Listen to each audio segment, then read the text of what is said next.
Olá, pessoal, bem-vindos! Vamos falar de uma coisa: o que, hoje em dia, decide mesmo uma vitória no esporte? Não é só talento, não é só sorte. Hoje a gente vai mergulhar fundo no universo secreto da análise de dados, naquela busca incansável pela vantagem mínima que separa os campeões das lendas. Essa é a pergunta de US$ 1 milhão, né? Durante décadas a gente se acostumou com a intuição dos técnicos e olheiros sendo a lei. Mas olha, o jogo mudou completamente.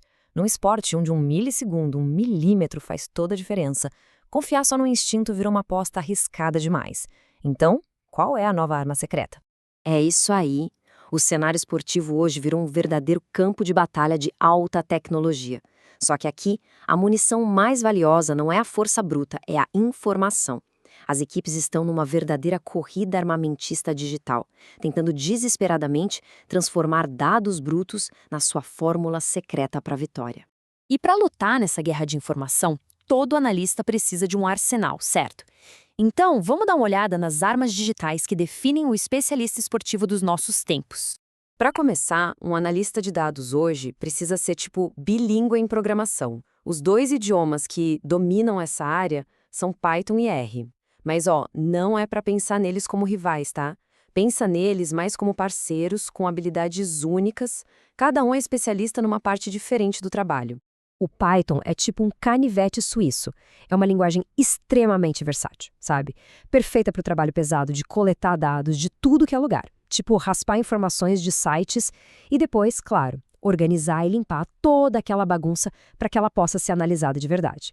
Agora, se o Python é o canivete suíço, o R é o bisturi de um cirurgião. Ele foi criado especificamente para análise estatística profunda. É a ferramenta ideal para construir modelos complexos e, o mais importante, para transformar um monte de números e equações em gráficos e visuais que realmente contam uma história. E aqui está o ponto crucial. A análise mais genial do mundo não vale absolutamente nada se o técnico não conseguir entender o que ela quer dizer. É aí que entram ferramentas como o Tableau e o Power BI. Elas são a ponte que transformam planilhas confusas em ideias claras. Elas traduzem da língua dos dados para a língua do esporte, permitindo que uma decisão seja tomada em segundos, não em horas. Tá, mas de onde vem tanto dado assim? A resposta é simples, de todos os lugares. Dos sensores na bola, do GPS nas costas dos jogadores, das câmeras espalhadas pelo estádio. Hoje, cada movimento em campo gera uma avalanche de informação valiosíssima. E essa revolução toda tem um nome: Internet das Coisas, ou IoT. No esporte, isso significa que objetos que antes eram burros, tipo coletes, chuteiras, até a própria bola, agora são inteligentes. Eles vêm equipados com sensores que transmitem dados de performance em tempo real, transformando o campo numa rede de informação viva. E o que exatamente esses sensores medem? Basicamente, tudo. Desde a distância total que um jogador corre numa partida, medida por GPS, até a intensidade de um impacto que é capturada por acelerômetros e o nível de esforço físico, monitorado ali, ao vivo, por sensores de frequência cardíaca. Mas veja bem, ter todas essas ferramentas é só metade da história. O verdadeiro diferencial ainda está na habilidade humana de usar tudo isso. Afinal, não é a ferramenta que faz a obra-prima, é o artesão que a maneja. E é exatamente aqui que a mágica acontece. Vamos ver um exemplo bem prático. Salários. Quando a gente bate o olho nesse gráfico, a média salarial parece altíssima, né?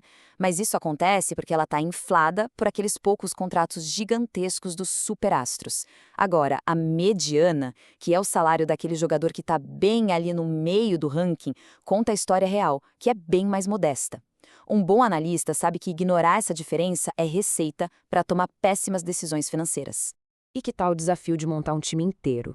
O nome programação matemática pode até assustar, mas a lógica por trás é bem simples.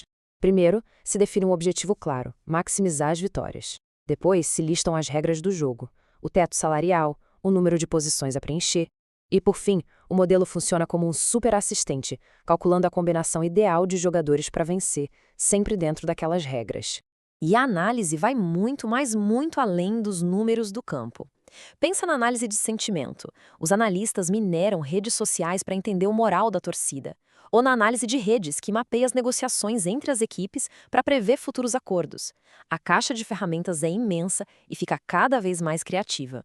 Agora vamos para um exemplo prático de como tudo isso se junta num dos momentos de maior pressão no esporte: a sala de seleção de novos talentos da NFL, o famoso draft. E para a gente entender como isso funciona de verdade, nada melhor do que ouvir as palavras de um analista da NFL. O objetivo dele não é criar o modelo mais complicado do mundo. É justamente o contrário. Ele usa a visualização de dados para simplificar tudo, para ajudar o grupo a tomar a melhor decisão possível, com o relógio correndo e a pressão lá em cima. O desafio aqui é gigante. Como é que se compara de forma objetiva um jogador que é extremamente rápido, mas pequeno, com outro que é um gigante, mas mais lento? É o clássico problema de comparar maçãs com laranjas. Só que aqui um erro custa milhões de dólares e pode definir o futuro de uma franquia inteira. Como é que os dados resolvem esse quebra-cabeça? A solução para esse problema é a tal da análise conjunta visual. Pensa nela como uma maneira de traduzir dezenas de métricas e qualidades de jogadores em um único resumo visual, uma ficha de uma página. Com isso em mãos, todo mundo na sala, do técnico ao dono do time, consegue ver o quadro geral na hora e ter uma discussão focada em dados, não em puro achismo. Esse exemplo da NFL mostra perfeitamente a direção que o esporte está tomando. E isso nos leva, claro, ao futuro do jogo. Então, o que a gente aprendeu com tudo isso? Qual é, afinal, a nova fórmula para a vitória? E a grande conclusão é esta aqui. O sucesso não é mais uma questão de arte ou ciência, mas sim da fusão das duas coisas. É a sinergia perfeita entre a ferramenta digital e a intuição do artesão humano. É a união de Big Data com a coragem de tomar decisões ousadas baseadas nesses dados. E para a gente fechar, fica uma reflexão. Com essa ascensão toda dos dados, será que o famoso fator humano, aquele passe genial que ninguém previu, aquela decisão de risco no último segundo, será que isso está com os dias contados? Ou será que, paradoxalmente, a nossa capacidade de interpretar, de questionar e de ir além dos dados vai se tornar a nossa vantagem mais importante? Fica a pergunta no ar.